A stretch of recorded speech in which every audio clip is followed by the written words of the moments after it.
How you doing, folks? And welcome to another episode of the Green Machine Podcast, your Irish football throwbacks and Irish football news. So delighted to be joined by Martin, back from his holidays in Cyprus, and also delighted to be joined by a very special guest, former Ireland international Terry Phelan. Terry, thank you very much for coming on today.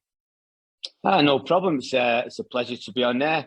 Have a nice old chat about old times and the new times. So have some fun. Yeah, let's get it going. Hopefully the fans, I don't bore the fans and send them to sleep.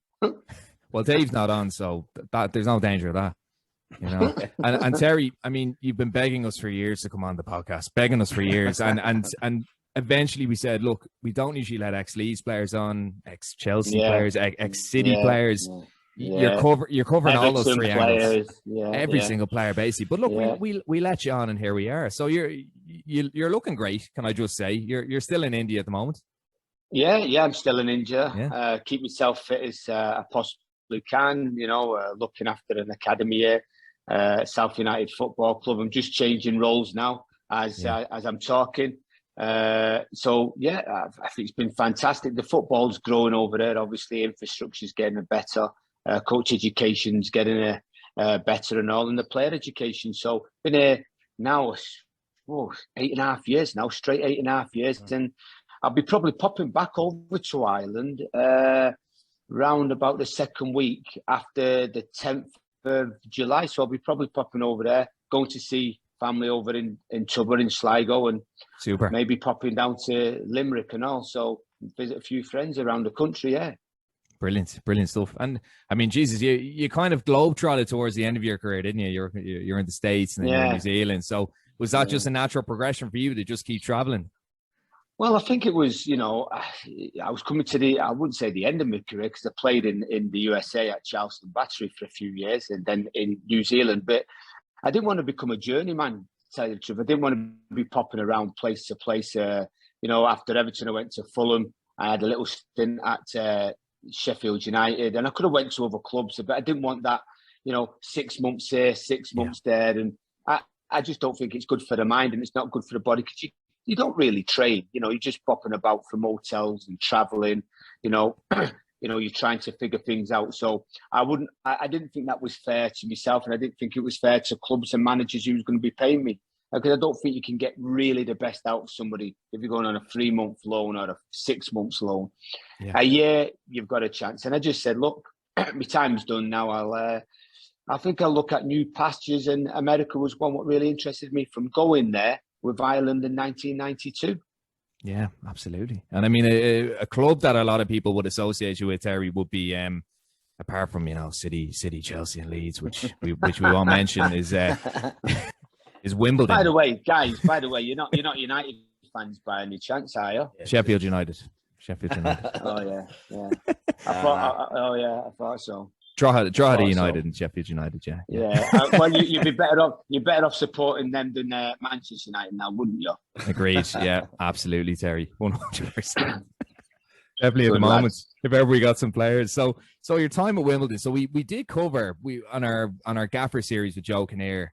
And we did cover a lot of Wimbledon and the Crazy Gang. Now, Joe came a bit after you, Terry, but I mean, you were around in the 80s. I mean, you know, you played in the original Crazy Gang, should we say? And was it Gary Lineker said it's better watching Wimbledon on CFAX or something along those lines, wasn't it? Yeah, well, old Gazza would say that, wouldn't he? Yeah. Because he would be getting a few elbows and a few knees in the back of him anyway. So, you know, in them days, was anything really clean, you know, on the football field? You know, was a football really attractive? You know, so we just tried to make it as hard as possible as we can. So, you know, it won us games, didn't it? It got us where we needed to go.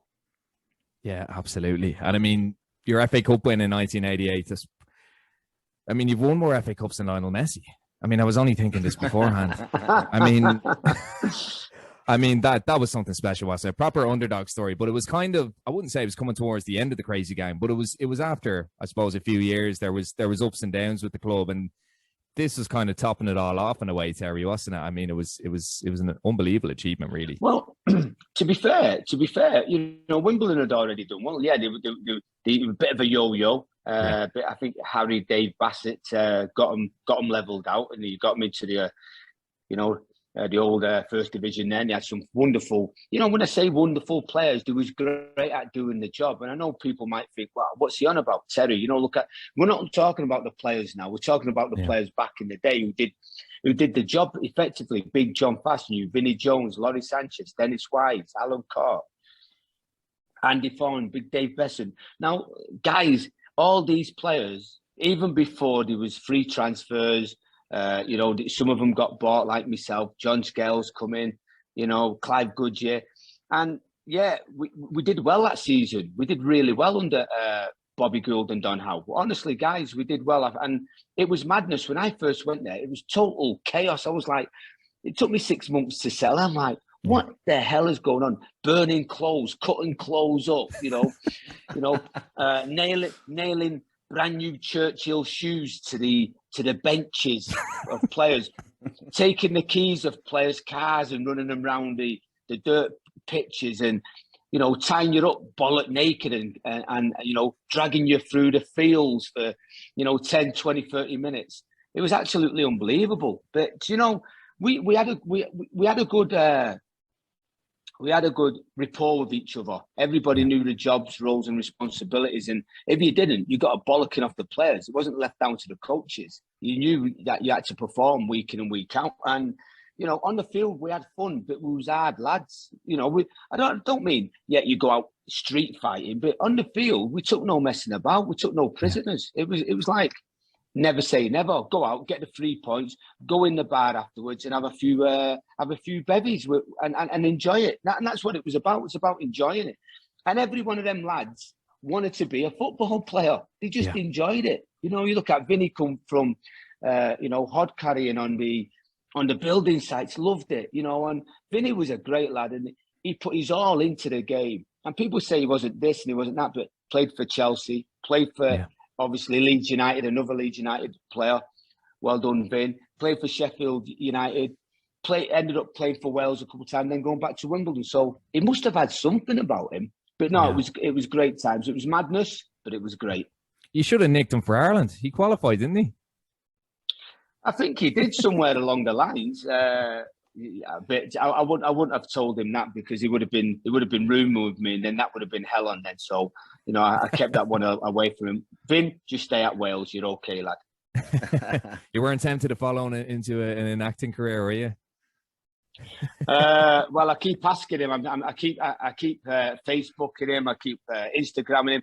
Vin, is there any chance of me getting in that team? You have that Hollywood stars team, but I never get a reply anyway. So don't worry about it. He's jealous of your good looks. That's all it is, Terry. Oh, cheers! Thank you very much, guys. On the cup final, though, Terry, what people say who have played in cup finals, like the day just passes you by. Can you clearly remember it? Because I can remember that. Like, I was 8 or 9 years old. It was a fantastic day. You beating Liverpool, for me anyway. I'm glad you remembered it, because we was all pissed on the Friday night. So I don't remember a thing. Oh, jeez. No, seriously. I mean, obviously it's one of the biggest days of my life, and growing up as a young boy in the streets of obviously and Salford and the streets of Tubber there playing football. And FA Cup finals days, everybody loved it, didn't they? Satan Greaves, he was on, and I think it was Elton Wellesby and Brian Moore and all them lads was on there commentating, and it was absolutely fantastic. And you see the coaches having a bit of banter, and the players on the coaches when you're driving up to Wembley.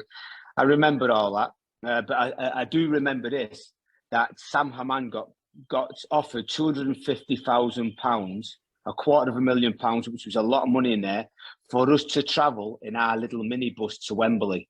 And all the lads was like, yeah, let's do it, as long as we get a share of it. And I think Bobby Gould and Don Howe turned around and says, guys, come on, it's a special day today. You might never get here again. So, we'll go in a bit of style. And the lads was gutted, because we thought we was going to have a little windfall there, We'd rather go in the Anthill mob in the little van we used to travel around to games in. So it never happened. But yeah, it was a great great occasion.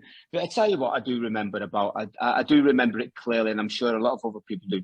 And Vinnie Jones went in the tackle on Steve McMahon, and I think that set the tone for how the game was going to go. And we had a plan. We had a plan. We trained all week on the plan what we had through the coaches, Don and Bobby, and it worked well. I mean, they got a penalty. It was never a penalty anyway.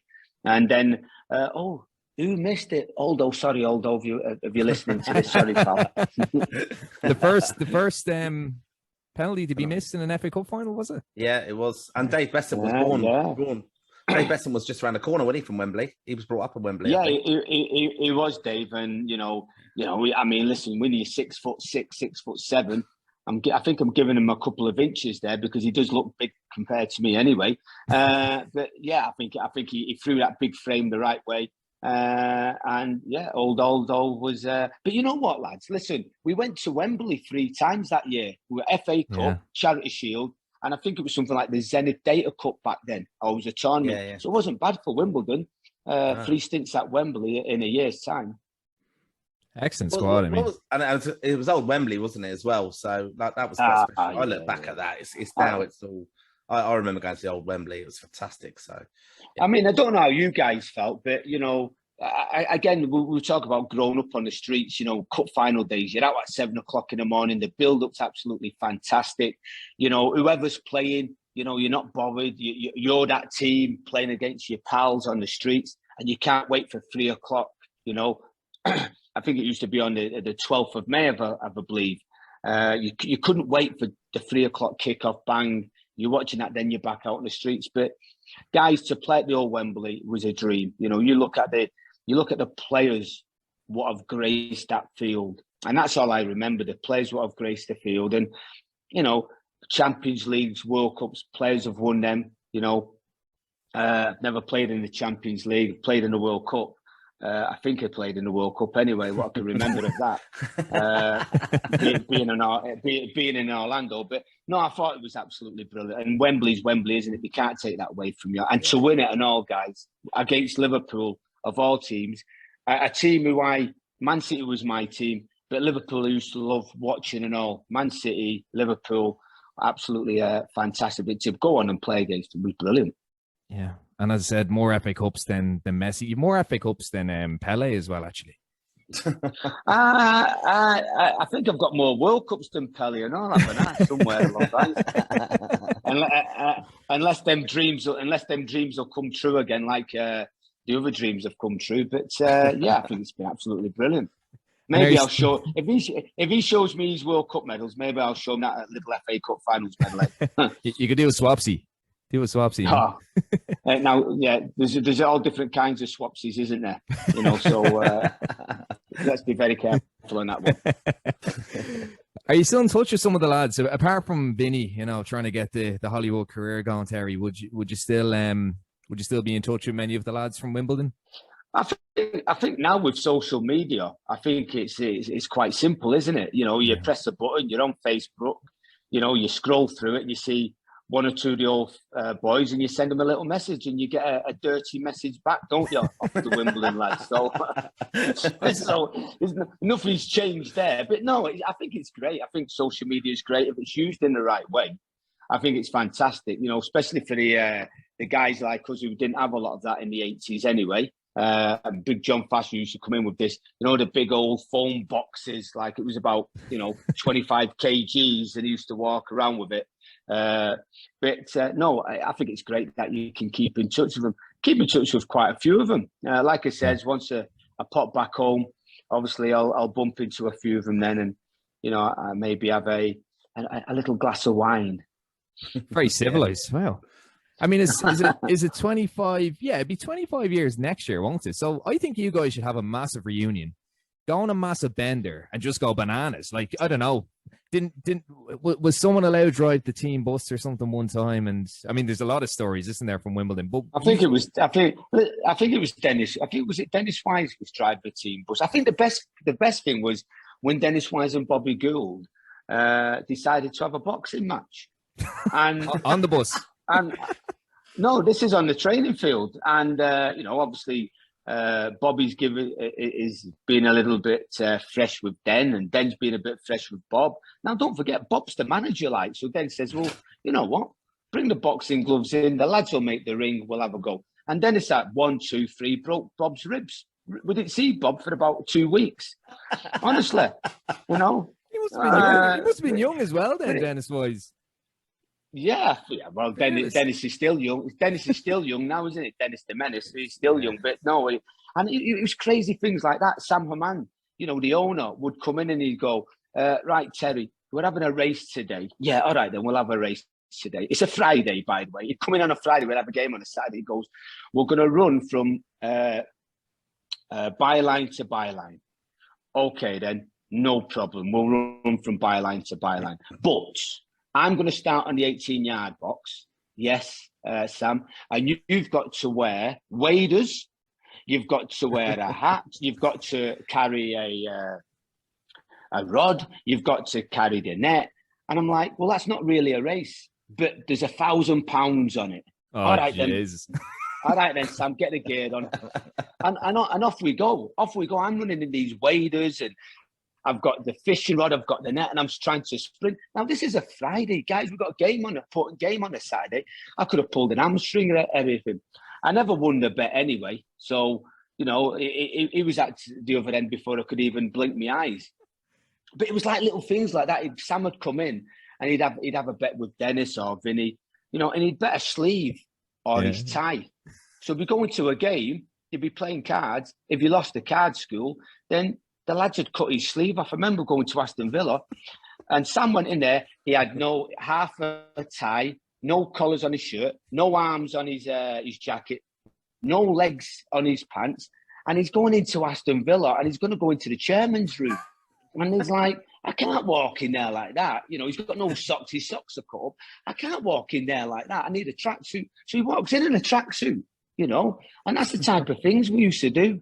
You know, on a Friday night, our food fights in these posh hotels. Somebody would throw a roll with loads of butter on it, hit you in the back of the head, and it'd be a food fight. And everybody would be looking around, and all these, you know, buns on butter would be going, jam buns would be going all over the place. You know, potatoes, carrots, everything would be going. But never leave your keys on the table, because if you left your keys on the table, the lads would go up to your room and destroy your room, or you'd find things in your room you wouldn't want to see. So, you was always on the balls of your feet, guys, honestly.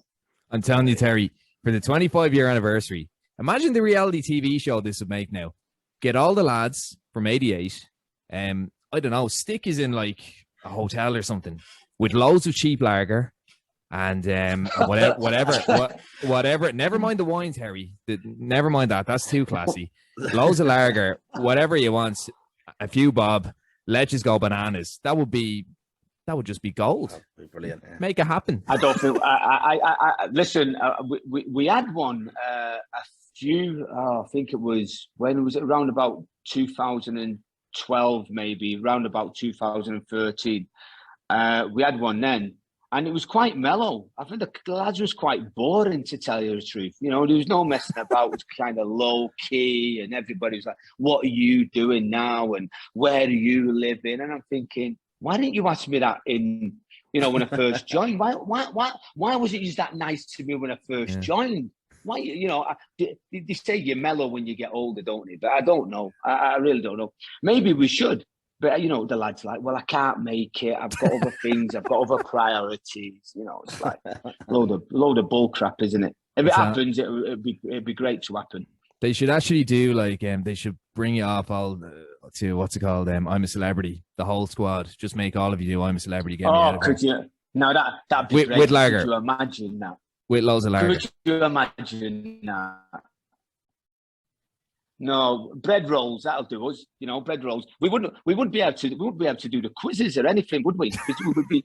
Would be. I don't know where we'd be. I don't know. You might never find us again. You're breaking out.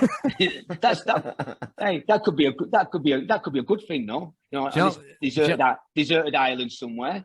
Do you know how they do the trials? They should get the celebrities in, and I don't know. One of the trials should be, look, you have to retrieve whatever 5 stars, but we're going to be throwing you into a cage with the Wimbledon team from 1988. That'll be it. Well, listen, guys, if you can make that happen, I think it'd be absolutely brilliant. Let's make it happen. Public appeal. I think Dennis Wise has already been on it, hasn't he?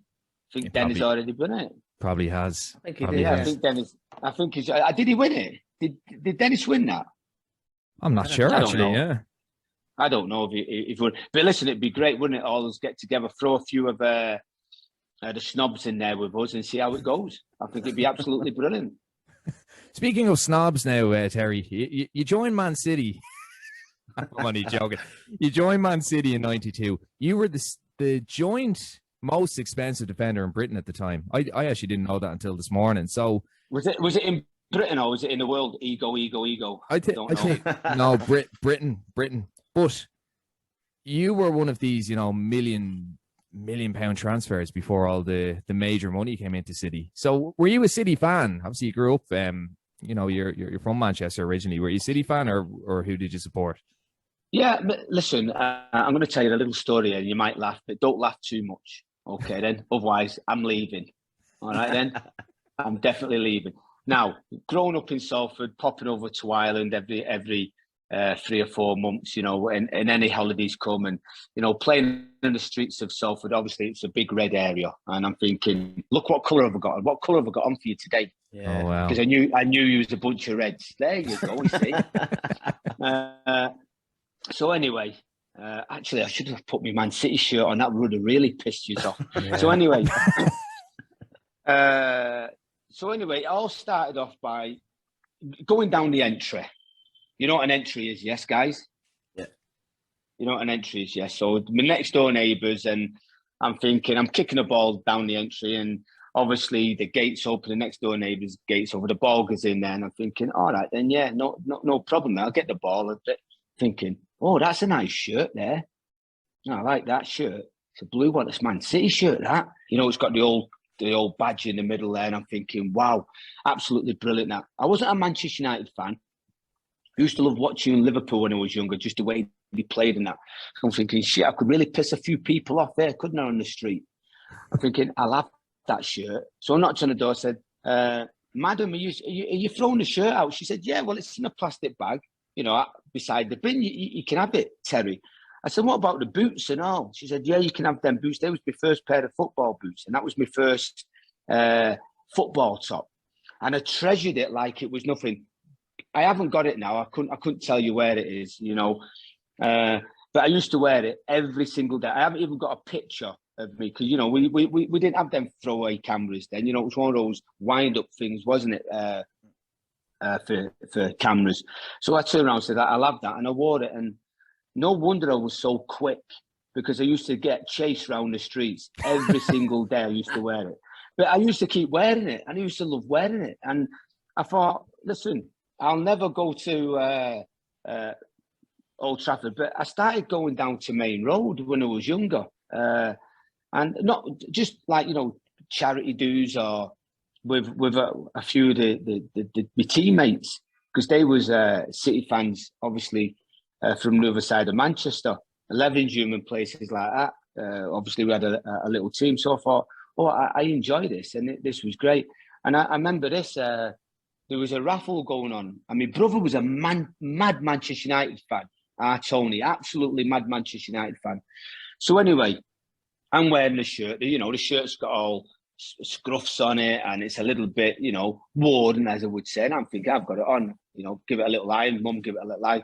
Throw that on, son. Go down. And anyway, there was a raffle going on. And I'm thinking, this is going to be great, this, isn't it? And I'm meeting all, Mike Summerby, I'm meeting all the players, and I'm only young. And there's a Manchester United ball. And Tony's eyes light up. And it's all signed by Manchester United players back then. I'm on about, the late 70s. And I'm thinking, he's going to win this ball. So he ends up winning the ball. And I'm thinking, that's a Casey ball. That's absolutely beautiful. So we get home anyway. Everything's going all good. 2 days, he hides the ball. I see where he's hiding the ball. He hides it under the stairs, in behind the plastic bags or whatever it was down there. Thinking, I love that ball. I'll take it out. And now this has got George Best on it. It's got, all these wonderful players, Bobby Charlton, you name it, Willie Morgan, you keep going on and on and on. Alex Stepney, Martin Buck and them all. Thinking, I'll have a little kick about here.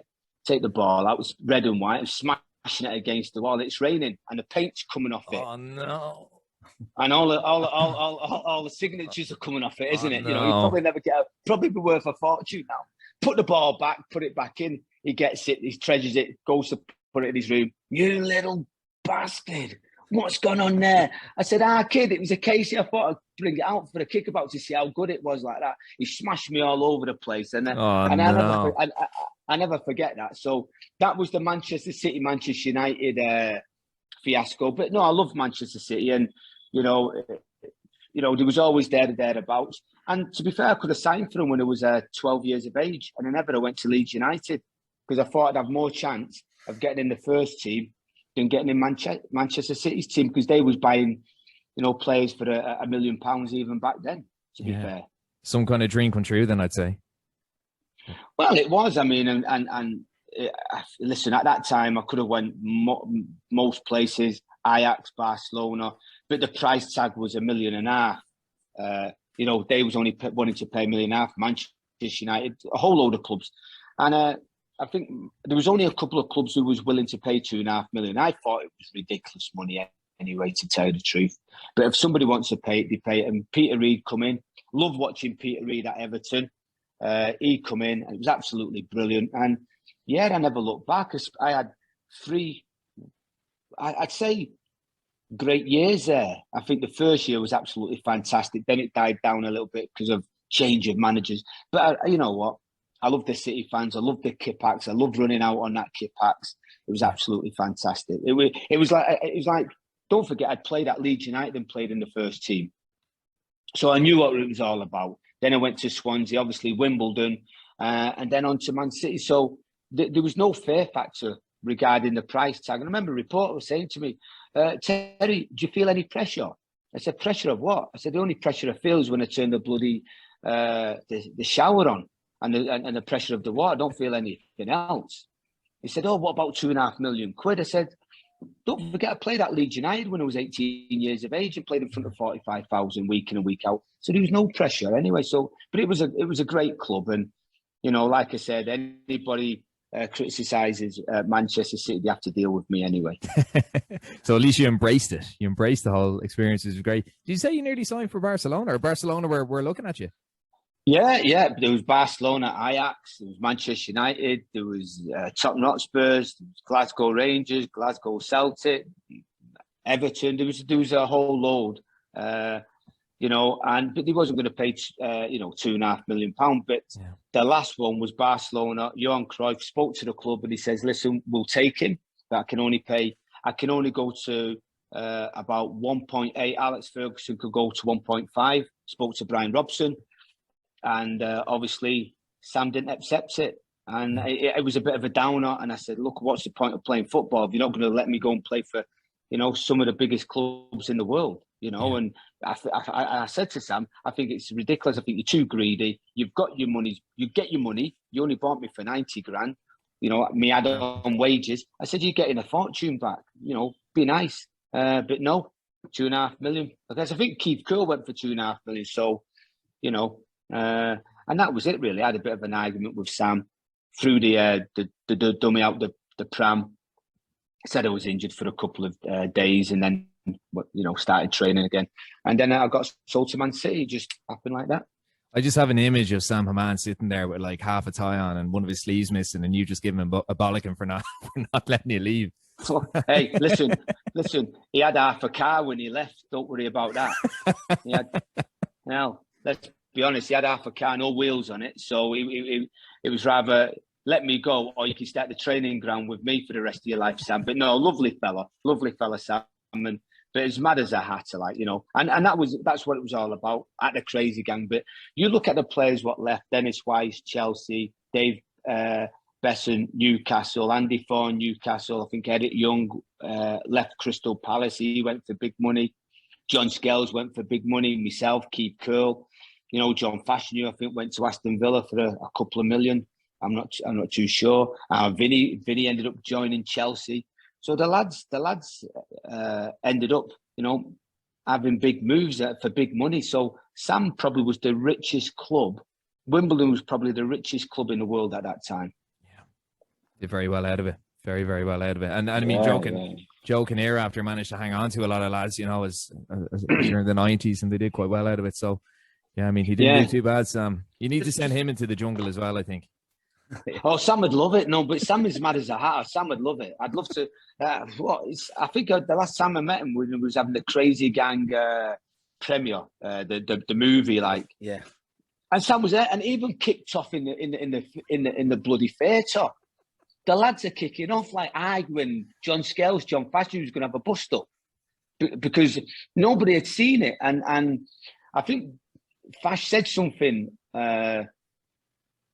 Previously, and obviously it was bloody in the movie. And John Scales is sat next to him, and he's gone, "Fash, what's all that about?" And it nearly kicked off in the movie theatre, and people was walking out. I think Dave Bassett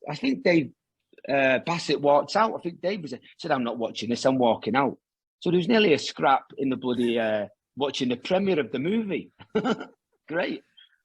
Just to take you back there, Terry, to Leeds, like, and growing up in Manchester, would you have known John Sheridan? Like, would you have known him around Manchester place? Darren Sheridan and John Sheridan. Well, what a pair of guys! Absolutely, Shez is just Shez. It's like I get goose pimples because what a fantastic player, what a midfield player that Shez was. Yeah, Manchester lads from Stretford. All right, kid. Like, kid.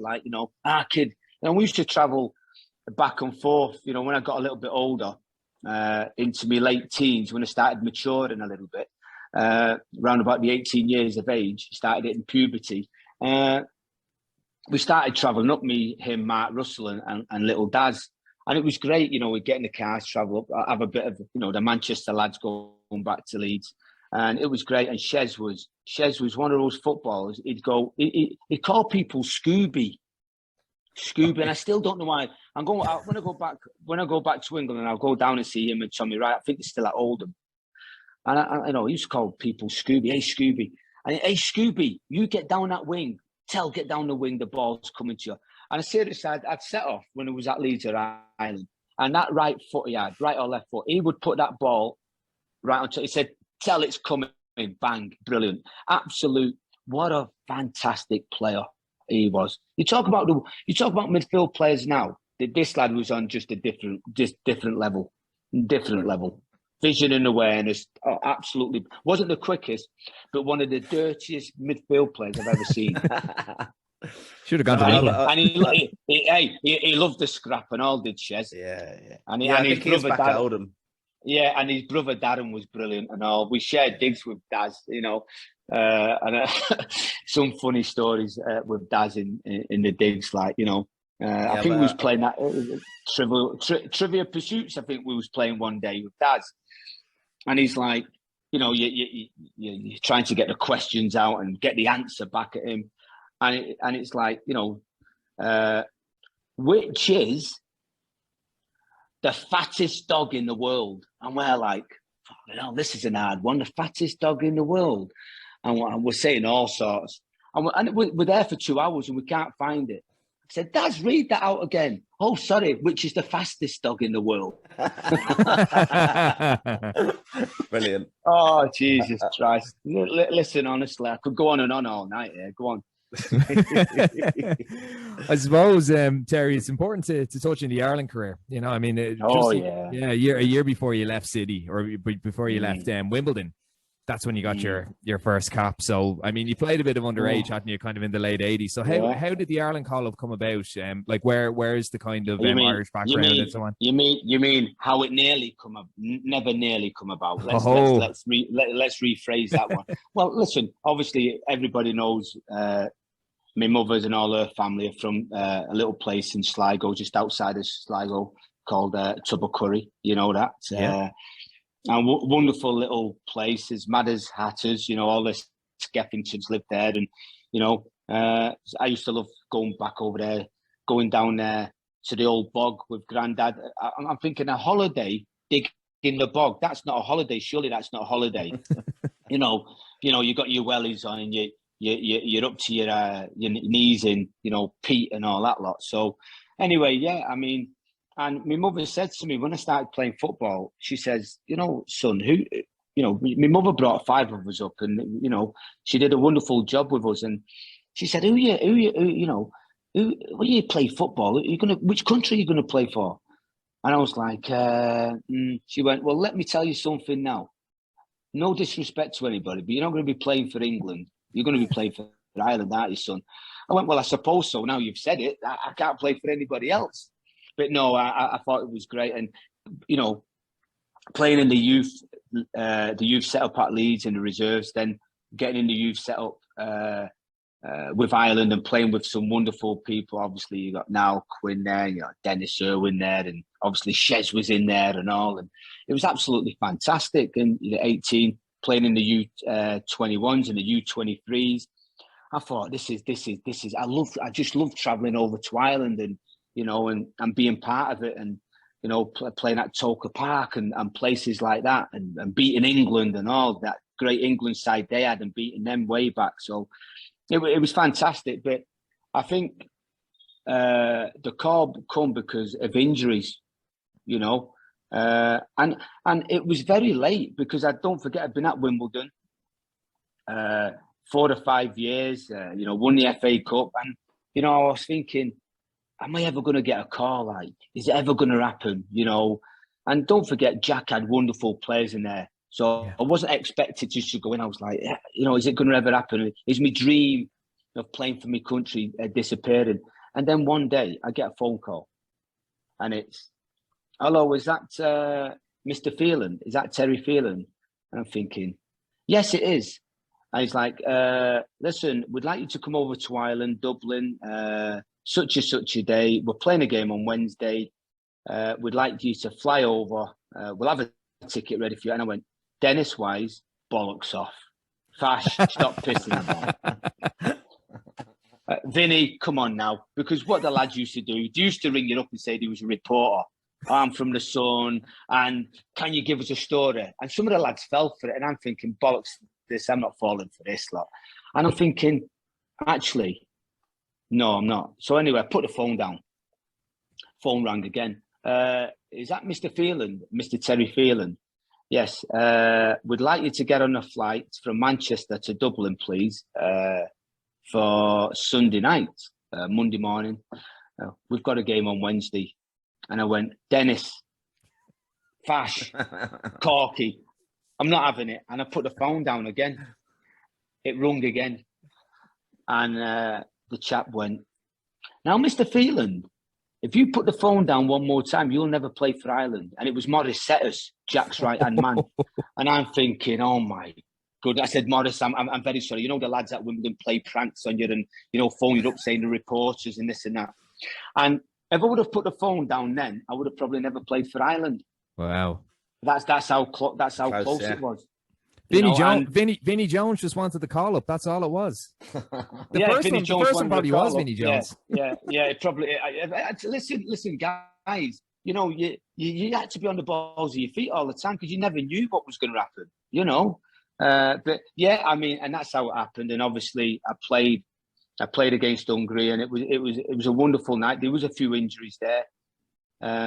We won the game, but it was great. And I remember Big Mick McCarthy coming up to me and putting his arm around me and saying, welcome to the family, and, walking into the Irish, when I first walked into the dining room and I seen all these, now don't forget, I'd played against most of them, but actually walking in there had a different feeling, a different motivation. It was like, my word, there's John Aldridge there, and Mick McCarthy there, Ray Houghton there, the big Niall Quinn's there, Shez is there. And I'm thinking, wow, you're looking around this room, Packy Bonner's there, David O'Leary, Kevin Moran, and, Ronnie Whelan. And I'm thinking, shit, I'm way out of my depth here.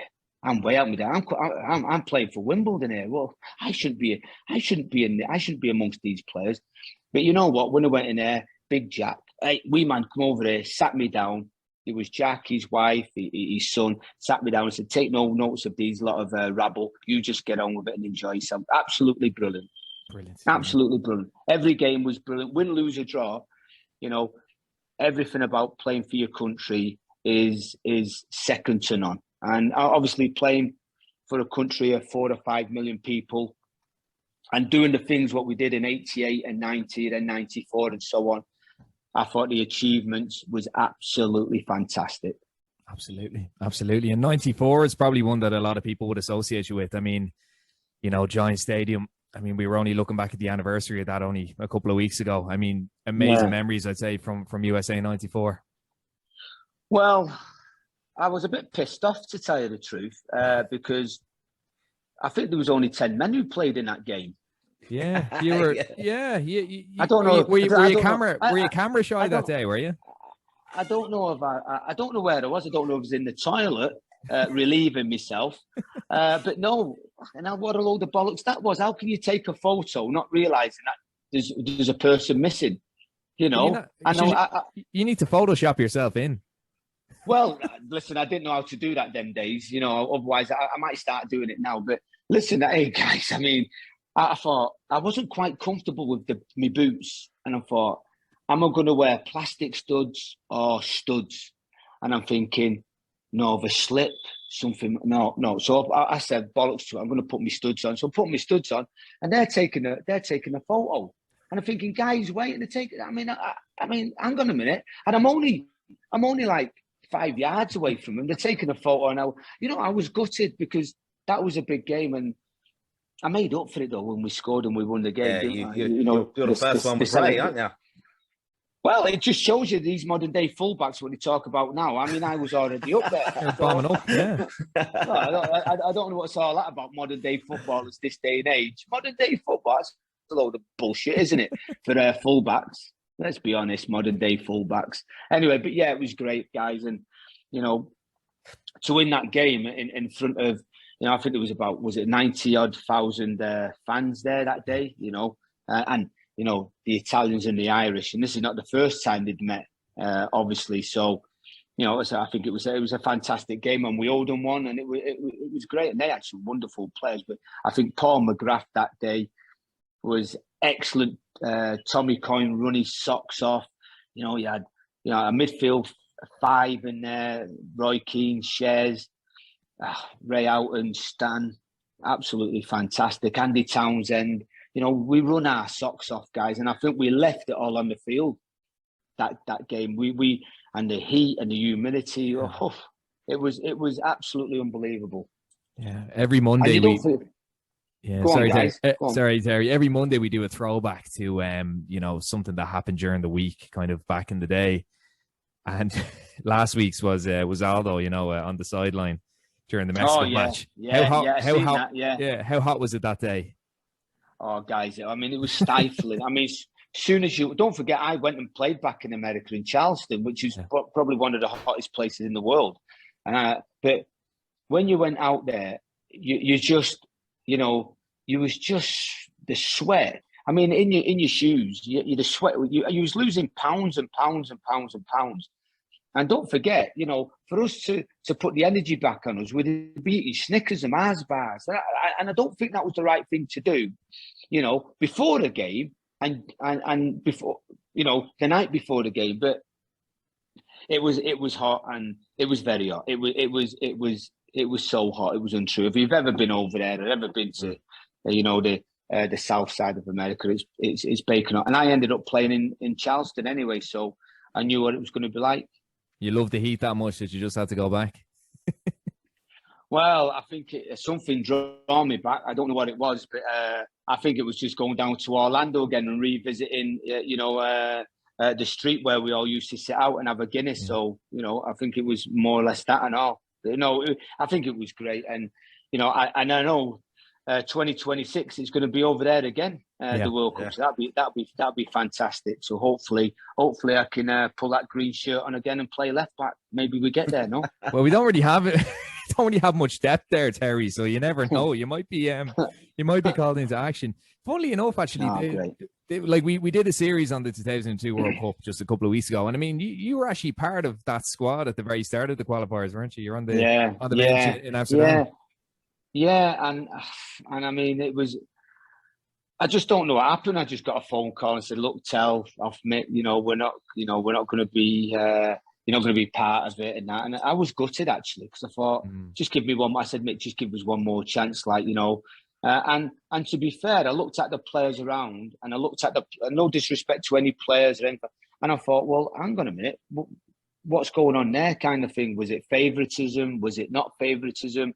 And the thing is, I was injured at Everton for about 18 months, and then I come back playing, and I was playing some wonderful football. Got back in the Ireland team, and I was back, and I was unlucky. I think I was very unlucky to miss out, to tell you the truth.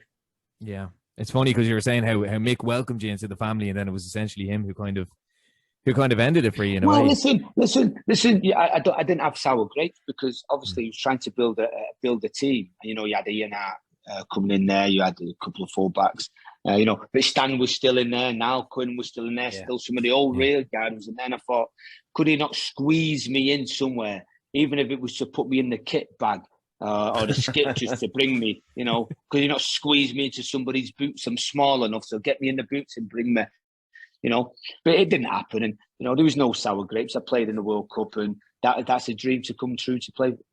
Especially for your country, and it's brilliant.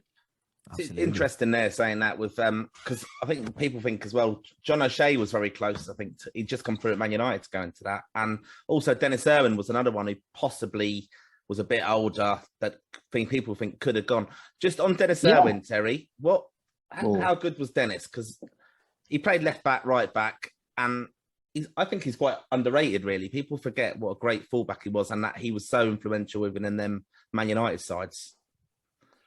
Dennis was a level-headed boy, very, very witty. Don't forget when he was at Leeds, he played centre back. He played as a centre back then, and I think he'd come as a centre back. But Den was just Mr. Composed all the time. Nothing ever rattled him. He never got outwitted. He did his job simply. He never did anything extraordinary. He did simple things and effective things. And Den was brilliant, great lad. Den, funny as anything. Fun, that Cork accent, absolutely brilliant. Him and Shez used to have a bit of banter, and obviously Roy. But Dennis was brilliant. He could play right back, left back. He could play centre back. He was quick. He was strong. But the thing with Den, he could read the game very well. He was a brilliant reader. And I tell you something now, I thought I was quite abrasive on the field and aggressive in me talking and the way I went about things. Dennis, I tell you something now, for a quiet man off the field, and I was kind of quiet off the field, then on the field he was just a different beast, and I'm seriously just a different animal altogether. Seriously, so then fond memories at Den in Barrack and Helmet in Diggs. They used to live up in Barrack and Helmet when we was at Leeds. You would have been at Leeds together, yeah. We played at Leeds together. Sometimes he played right back, sometimes he played centre back. But I can't remember him playing over on the left hand side. But Den was great. I mean, I could go on all night long about Dennis Irwin. And then he goes, listen. Leeds release him. He goes to Oldham, does fantastic at Oldham, and then he takes his career to the next level and goes to Manchester United. But listen, he goes to Manchester United for, I think, 750 grand, and there's me, getting sold for 2.5 million, which I thought was absolutely ridiculous anyway, But no, brilliant lad.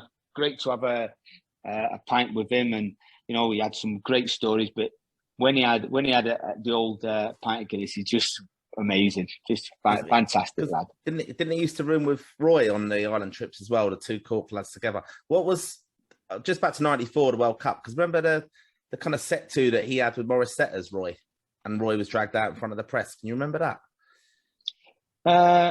I think he was made an example. I don't know was it Roy or not. I think he kind of got the blame. I think what happened was something about training. It was too hot or something like that. And was wearing cagoules, and And obviously, Roy being Roy, and no disrespect to Roy, I love Roy anyway, so I think he's great what he does. I think he's great that he's outspoken. It doesn't bother me. I think people should be like that. He's no nonsense. He says what he feels. Great. Get on with it. Instead of being a sheep. He's not. He gets on with it. And and he just said, listen, it's too warm. I think it was something like that. We're wearing cagoules to make us sweat more. Jesus, how many times did you need to sweat? Get us acclimatized to the heat, And I think something happened like that. I'm not too sure. Maybe you can rejig this old mind of mine. I don't know too much. No, I remember at the time there was like a bit of a spat. It was that I think Jack had gone to scout a game and was away, and I think you guys trained. And I just remember there was a big uproar that Jack came and done a press conference after, and he brought Morris Setters in and brought Roy in to the press conference, and that they had to kind of say, look, Morris, have you got a problem with Roy? Roy, have you got a problem? And it was like, this is not a story. It was a leak story or something. Basically. Yeah, I think it was to do with what I just said. I think it was to do with that. So, It was definitely to do with that. I never used to get involved a lot, to tell you the truth, but I think it was to do with that the training and the. I think it was to do with that. How did you find as well? Just 94 with the three amigos, Jason McAteer. Did you find there were a generation? Just funny, wasn't there? They was just funny, wasn't it? They was just good lads on the crest of a wave. They'd have fun. They'd get the piss taken out of them left, right, and centre. Trigger and Colbert. You know what? What can I say about lads who just got on and did the job and enjoyed the footy, and good players and all, very, very good players. And they used to get ribbed a lot, and they used to come out with. Kells was very quiet, to tell you the truth.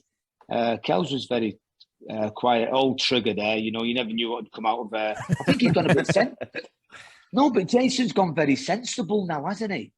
He's like an entrepreneur, I think, now, isn't he? I see he was in Mauritius, wasn't he, with Robbie Fowler recently, and he posted a photo then of a really poor pitch and said it was like being back in Saipan or something. He was mocking about that. So. Oh, don't worry about. I remember being in Albania, playing against Albania and training on. I don't know what we was training on, and I don't know what we was actually playing on back in them days. So, I can vouch for that one anyway. I can vouch for that. But no, the lads was great. Babsy and Jason, Kells. There was great. There was never no problem. They were just used to get on with it, but they used to get the piss taken out from left, right, centre. But it was great lads. There was no problem with them. Yeah. Who's one of the most underrated, say, players that you play with for Ireland, Terry? Because we mentioned Dennis Irwin already. I mean, you see these Premier League 11s, and he seems to always be missing from them. And there's a big outcry from Ireland saying that he should be there. But is there anyone that maybe you play with even in the latter stages that you thought, Jesus, this guy is very, very good, and maybe didn't get the recognition? You know what? I would stick with Dennis.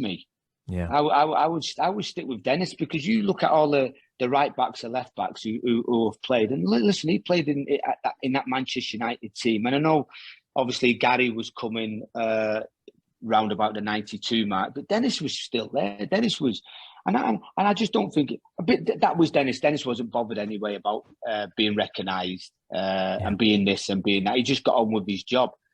Just got on with his job, but for me, Dennis was absolutely brilliant, and I just don't think he got the recognition he deserved. But I'm sure he didn't really bother him. I don't think he was one of them to be in the limelight and to be trodden around and wearing his Versace suit and his Hugo Boss. He did have a couple of Hugo Boss t-shirts, I do believe. But Dennis was more about I wear my Nike t-shirt kind of thing. Very smart lad, lovely lad then. But I just don't think he got the recognition he didn't win. And another lad, Earl Barrett, another one. Earl Barrett, I played with him at Everton. Earl played on the right side. He played for Everton. Obviously, he started off at Man City. He was another one, great player. Played for Aston Villa, but never really got them accolades he deserved. And should have played for England a lot more, Earl, but didn't really get the chances. But he was another one, really, to tell you the truth. Yeah. Just on a similar theme, who was the best player you came up against or you found a challenge like even internationally or domestically? Terry Phelan. Anyone test you? I've read something recently with Brian Horton. Did he drop you for a Man United game because you said you were going to kick lumps out of Cantona? Is that true? Well, no, actually, no, that wasn't me. That was nothing to do with me.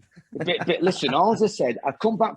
I was with Ireland, and obviously the big game was coming up, and you're a bit emotional, and I was very nice. A reporter asked me, I think it was I forgot his name now, a friend of ours actually, and he says, "Terry, what do you think about the game? How are you going to stop Eric Cantona?" And I says, "Well, we're going to have to be like mad dogs around him, and give him a kick to slow him down." In jest, nothing about it, and he put it in jest. I said, "Well, we've got Steve McMahon in midfield. Hopefully, Steve can get close to him, and Steve's like, maybe put a tackle on him. But Eric being Eric, he's a wonderful player." Go back to training on the Friday. I see myself taking corners for the opposition. Corners for Manchester United. Hang on a minute. Right, you're Ryan Giggs. You've got to take that from the left-hand side. I said, what? I said, Ryan Giggs. I said, what do you mean? And Keith Cool's killing himself, laughing. I said, I looked at Cool and he went, tell. And then obviously they seen it in the paper. And there was nothing in it, honestly. And I was gutted. And I knew then, I thought, all right then, so you want me to be Ryan Giggs and I'm taking corners. All right, then, you be Ryan Giggs out there. You take it with your left foot. Take these type of corners. All right, then here we go. So I knew then, and I remember I was really pissed off because we just played for Ireland. We just won the game, and I'm like, well, what did I say? I said the truth. I was very frank. We had to stop Eric Cantona. We could have, I don't know, an army of men around him. Would we be able to stop him? We've got Steve McMahon. Maybe Steve can get close to him. Gary Flickrock in midfield, and Fitzroy Simpson. So anyway, I don't think he liked it, the manager, For some reason, I never mentioned anything about the manager. And anyway, I come in and Tony Butt goes, Philo, I'm going to tell you something. I says, what? He went, your boots are not in your place. They're in the skip. He said, don't go mad now. Don't say anything. He said, because I know it's out of order what's happened to you. And, I accepted it. Nothing I could do about it. I don't even think I was sub. I can't even remember. So anyway, I'm going down the tunnel and Eric comes up to me and went, Terry, why are you not playing? Is that French accent? That can I do a French accent? I don't know how to do it. Hey, Terry, Anyway, so he went, why was you not playing? I said, I don't know, because of the paper. He went, but nothing was said. I said, Eric, big man, I don't know. And he put his arm around me and said, you should have been playing today. That's off a man like that. You should have been playing today, lad. So I don't know. What people are like. They have their own methods and minds, don't they? Yeah.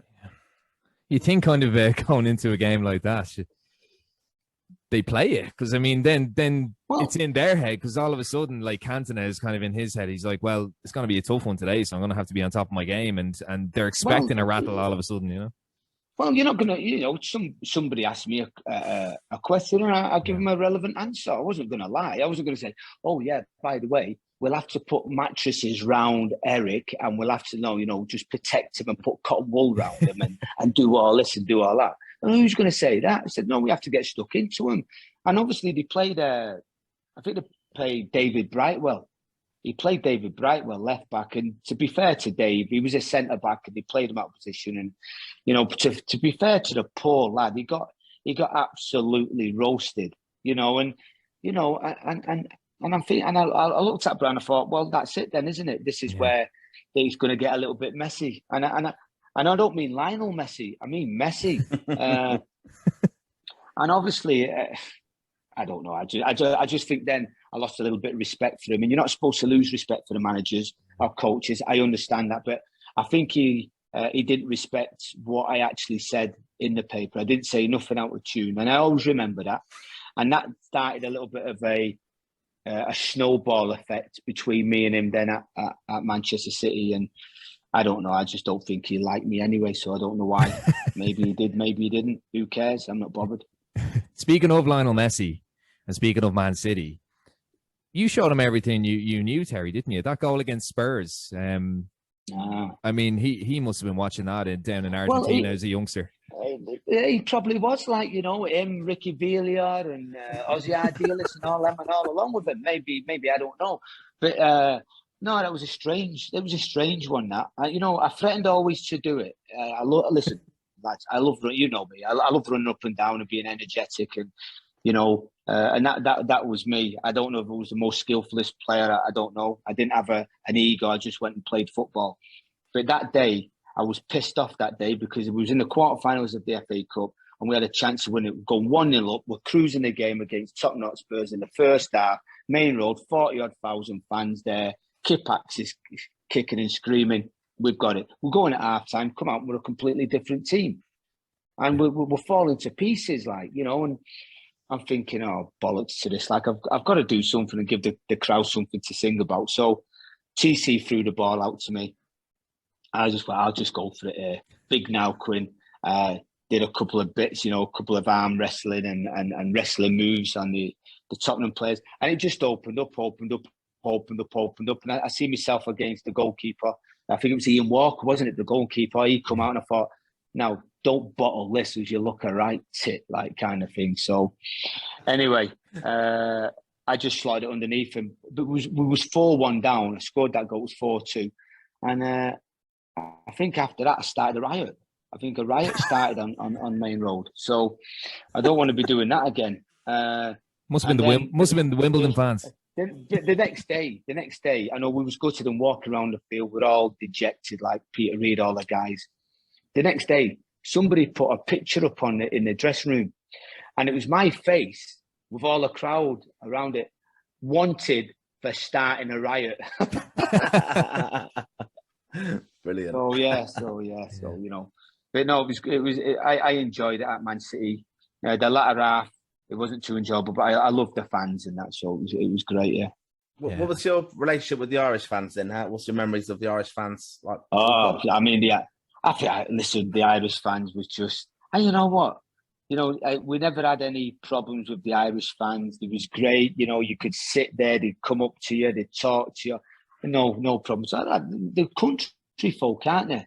They never give us any stick. They never got on. Even if we had a bad game, they never got onto us because they remember where they was and where players and Jack had brought them to. You know, they put them on the world map of football. Let's be honest, guys.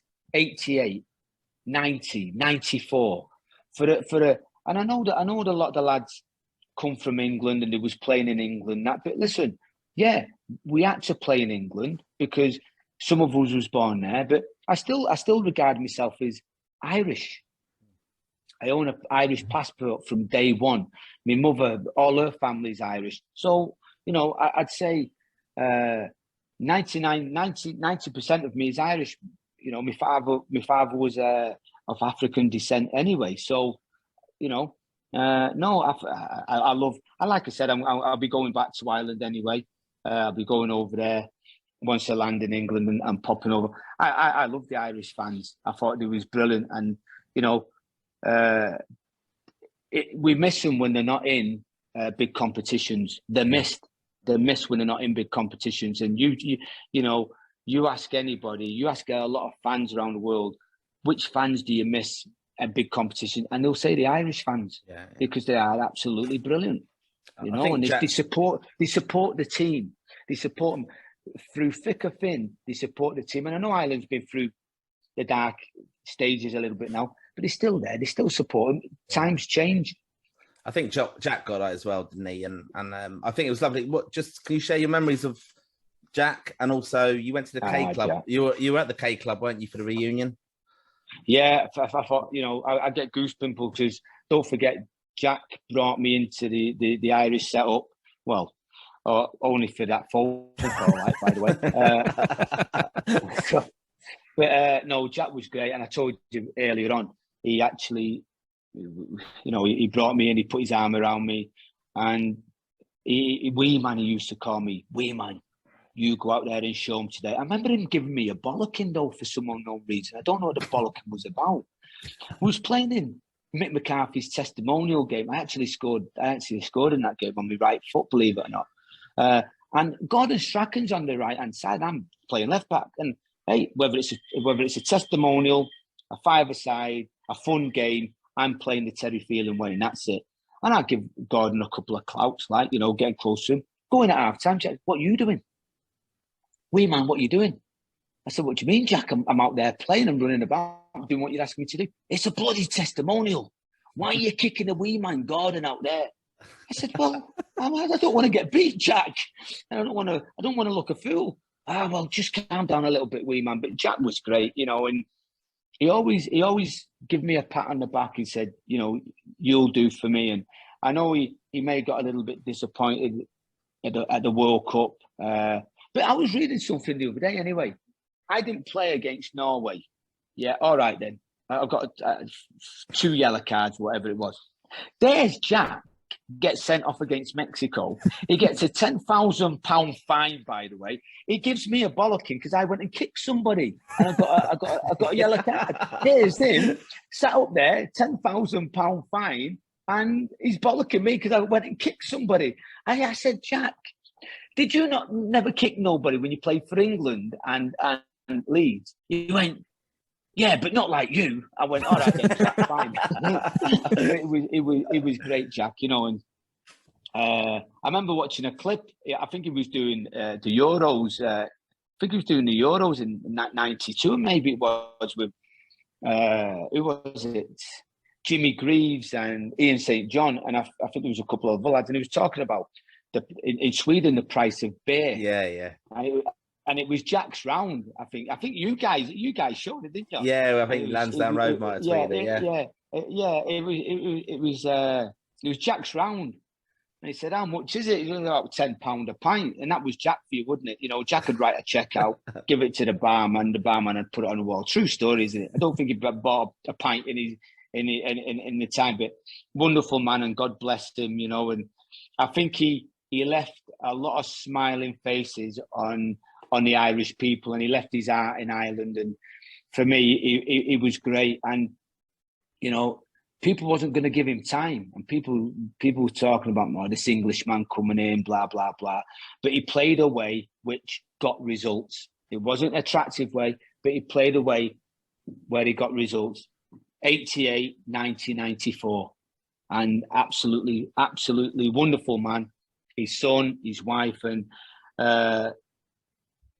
God rest him, you know. And I say my prayers every day, and Jack's always in the prayers. He's always remembered in them prayers, old Jack. Yeah, he always is. And, you know, anytime players had a bad time at the club, he was first to sit with you. What's going on? Is everything okay? But you know what? You're going to be playing for me. Bollocks to the clubs, bollocks to the managers. You're going to be playing for me. And that's what Jack was like. Lovely. Yeah, brilliant. Have you watched the Finding Jack Charlton documentary? You must have. Did you watch that?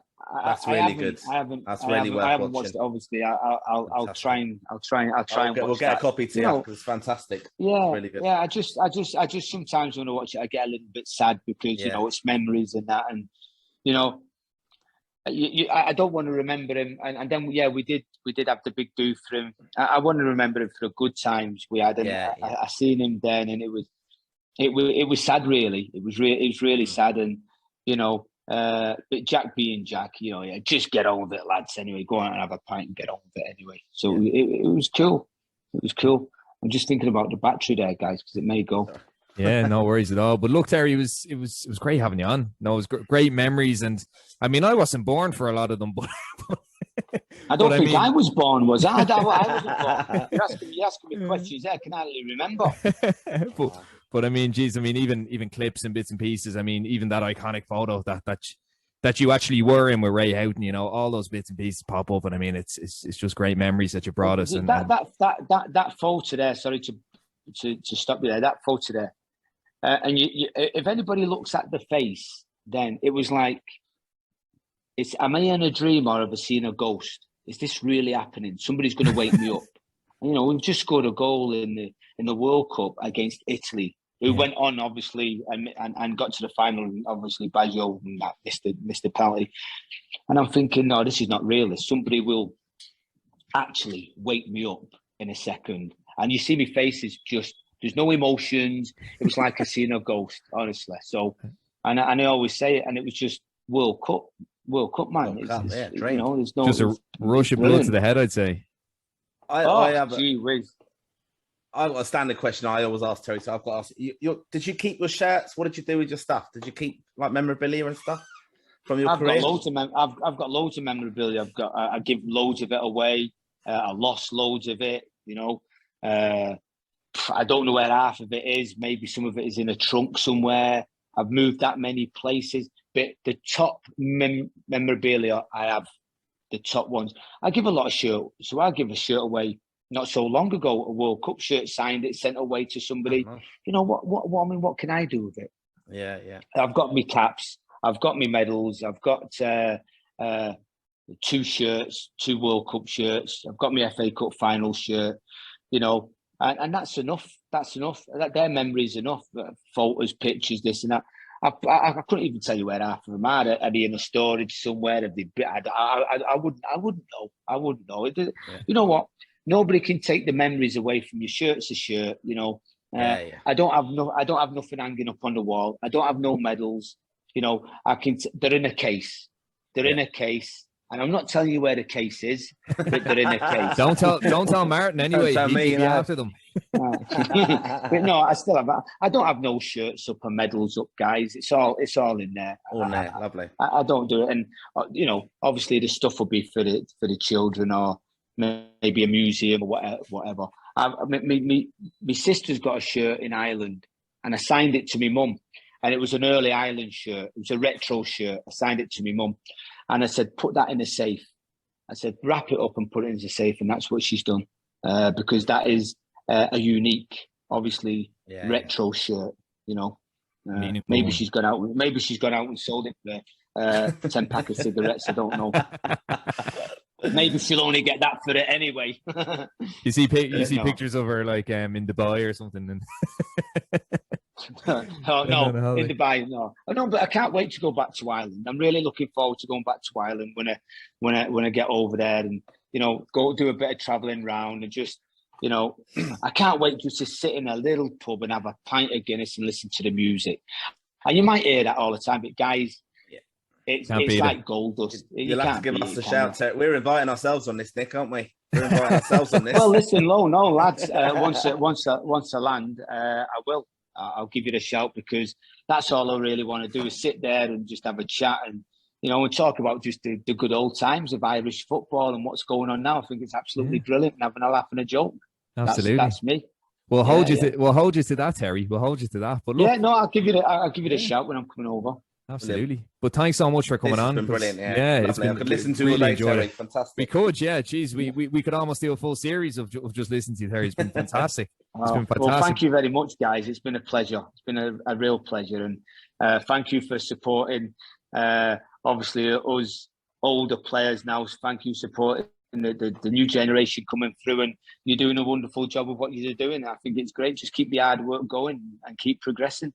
Thanks so much, Terry. Really appreciate that, mate. All right. And all the best over in India. You're playing the blinder over there. Fair play. Top man. Thank you very much. Thank you very much, guys. See you later. Cheers. Bye. See ya.